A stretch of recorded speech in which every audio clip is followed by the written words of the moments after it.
Naitwa ndugu Seti Bernard Masalu, ni mwenyekiti wa umoja wa vijana wa Chama cha Mapinduzi mkoa wa Mwanza. Sasa nilisema siku ya leo kuna mambo kidogo ya vijana nilitamani niweze kuyazungumza, kwa nikatamani tuweze kukutana na waandishi wa habari. Ningependa kurejea kauli ambayo alizungumza hayati baba wa taifa Mwalimu Julius Kambarage Nyerere. Aliwahi kusema hatuwezi kutatua matatizo yetu au changamoto zetu kwa kuyafumbia macho tukiamini kwamba hayapo.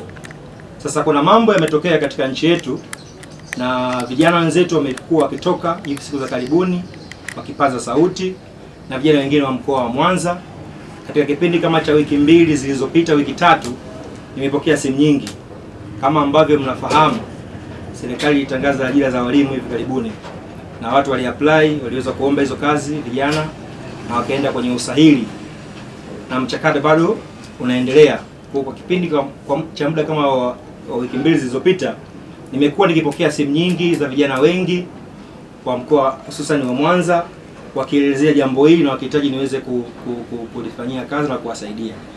Sasa sisi kama umoja wa vijana Chama cha Mapinduzi mkoa wa Mwanza tumewasikia vijana wenzetu. Juzi nafikiri mwezi huu kama sio mwezi uliopita, kuna kundi la vijana wanajiita NETO, kirefu chake wanajiita kwamba Non Employed Teachers Organization, waliweza kufanya mkutano na waandishi wa habari pale Dar es Salaam. Sasa sisi kama umoja wa vijana tuliwasikiliza vizuri mkoa wa Mwanza, tunawaunga mkono. Tunaunga mkono harakati zao, tunaunga mkono mawazo yao. Kwani kama vijana wana haki ya kupigania maslahi yao katika nchi yao. Lakini sio hao peke yake. Maana wale walikuwa ni kada ya walimu.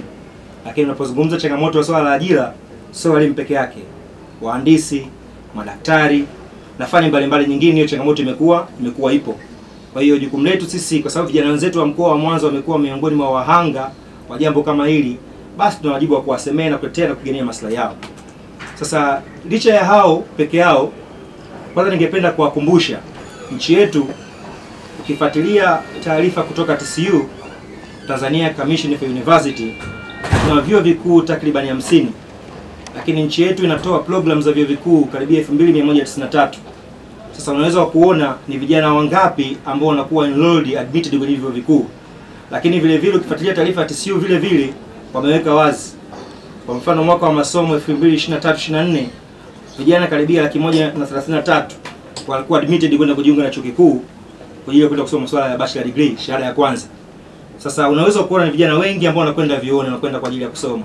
Na wengi wana matamanio ya kwamba na wanaamini ya kwamba baada ya masomo yao basi wanaweza kupata ajira katika nchi yao na kuweza kufanya nini? Kuwa wazalishaji na kukuza uchumi wa nchi. Sasa hii changamoto tumesema tuizungumzie, tuwaunge mkono vijana hawa, tuwasaidie, na tunatamani tuone serikali iweze kufanya nini? Kulifanyia kazi. Lakini jambo la pili la msingi, tunalo ombi, mimi kama mwenyekiti mmoja vijana Chama cha Mapinduzi mkoa wa Mwanza, ninalo ombi kwa serikali, lakini vile vile naomba nishauri serikali. Moja, nimesikia hivi karibuni alizungumza waziri wa utumishi na utumishi wa umma Mheshimiwa Simbachawene. Alizungumza kwamba wale vijana wamepanga kukutana nao hivi karibuni Dodoma na waziri husika. Sasa tunatamani kuona kikao hicho kiwe productive, ili vijana hao wakitoka hapo waweze kupata suluhisho ya changamoto zao.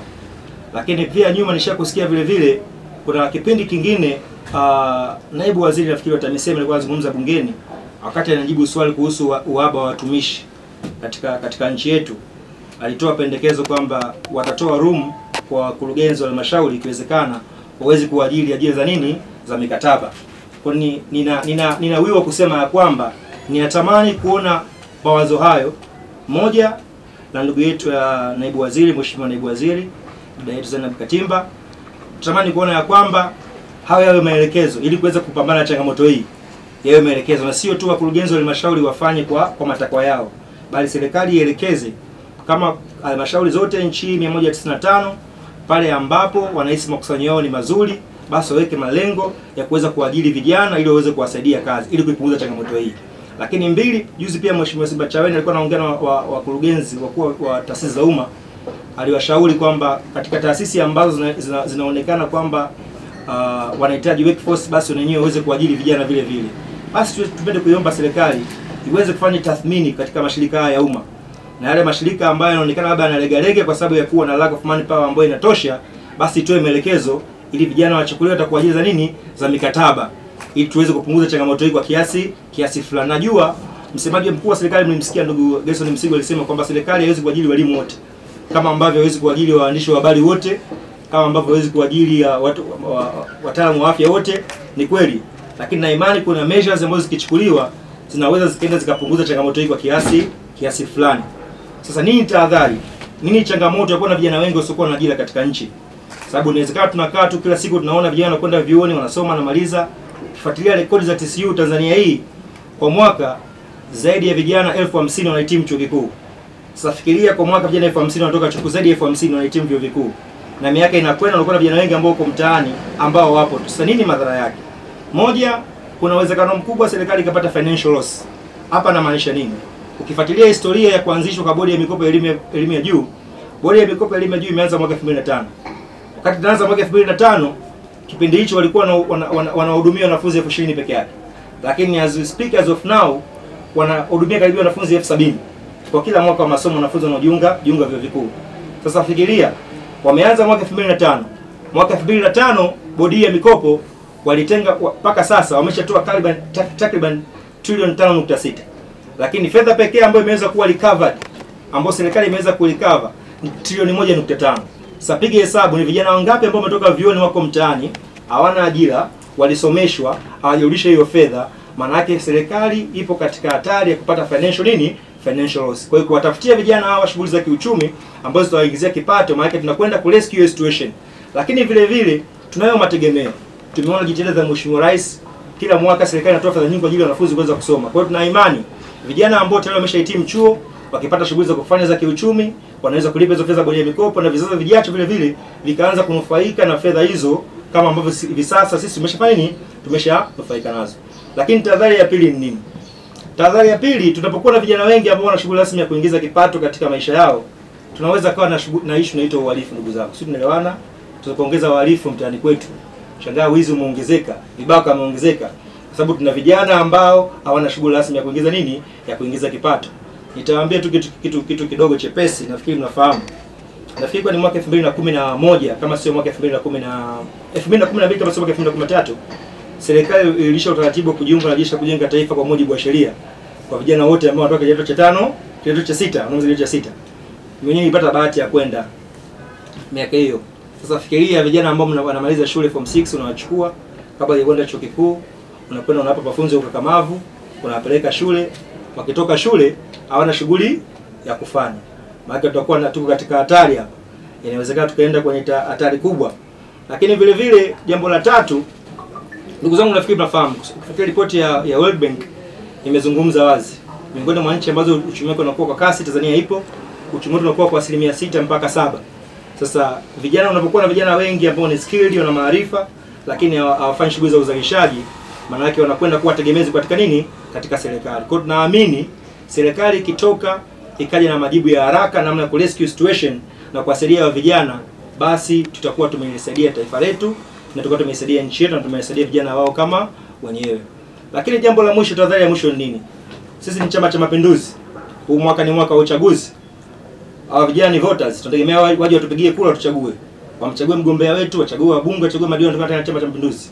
Kwa kuna haja ya haraka sisi kama vijana kuna haja ya haraka serikali kuweza kuifanyia swala hili kazi ili kuendelea kurudisha imani kwa vijana kwa Chama cha Mapinduzi. Na ndio maana leo nimesema kama mwenyekiti mmoja wa Chama cha Mapinduzi mkoa wa Mwanza, kuna kwa sababu vijana wenzangu wa Mwanza walikuwa wamekinitafuta tangu mchakato huu wa ajira za walimu umeanza, nimesema nitatoka nitalizungumza ili tuweze kupata suluhisho. Lakini mwishoni kabisa, napenda kumalizia. Labda kwa wasiofahamu nchi yetu imetoka wapi na kwenda wapi. Of course mpaka sasa serikali kuna kazi ambayo imeshaifanya, na ningependa vijana wanisikie vizuri kwa umakini, na ikiwezekana ile ukalifanyia kazi. Mwaka 2021 ukifuatilia unemployment rate ya Tanzania ilikuwa ni 9%. Mwaka 2021 unemployment rate ilikuwa ni 9%. Lakini kufika paka mwaka 2024, 23 tunavyoendelea tumekwenda paka 8%. Kwa serikali ya awamu ya 6 Daktari Samia Suluhu Hassan imefanya jitihada kubwa za kuwawezesha vijana ili kupunguza changamoto ya ajira. Na nitatoa mifano. Leo tunavyozungumza kuna kitu tunakiita small and medium enterprises au wajasiriamali wadogo, wa chini na wakati. Sasa vijana nini wafanye katika kipindi ambacho serikali tumeshaiomba ifanye na imesema inawaita na kwenda kuzungumza nao, na tumeona tumeshatoka kwenye 9% mpaka 8%. Sasa vijana nini wafanye? Serikali imetenga fedha za kutosha kwa ajili ya kuwezesha vikundi vya vijana waweze kwenye shughuli za nini za kiuchumi. Kwa ningependa vile vile kuchukua nafasi hii kuwashauri vijana wenzangu wote, wakati ambao tunasubiri serikali iweze kulifanyia kazi swala hili kazi, basi tujitokeze tukatengeneza vikundi katika halmashauri zetu, tuchukue fedha za mikopo za 10%, tuanze kujikimu na kuendesha shughuli za kiuchumi na tujenge taifa letu la nini la Tanzania. Kwa wasiofahamu nchi yetu ya Tanzania kupitia ujasiriamali peke yake, hizo small and medium enterprises, tunazo small and medium enterprises takriban milioni 3 na ambazo zimetoa ajira kwa vijana takriban milioni 5, na hizo zina contribute national economy GDP yetu kwa asilimia mpaka 30. Unaweza kuona kwa kiasi gani ambavyo vitu hivi vinasaidia kukuza uchumi wa taifa. Kwa hiyo niwaombe vijana, japo tunataka serikali itupatie ajira, basi kipindi hiki ambacho tunaendelea kusubiri wanaendelea kulifanyia kazi, basi na sisi tujitokeze tukatengeneza vikundi, tutumie fedha mikopo za halmashauri za 10% ili tuweze kuendesha shughuli zetu za nini za kiuchumi. Mfano mzuri mnaweza mkaona juzi halmashauri ya wilaya Ilemela ilitoa takriban bilioni 1.3 kwa ajili ya kuwezesha vikundi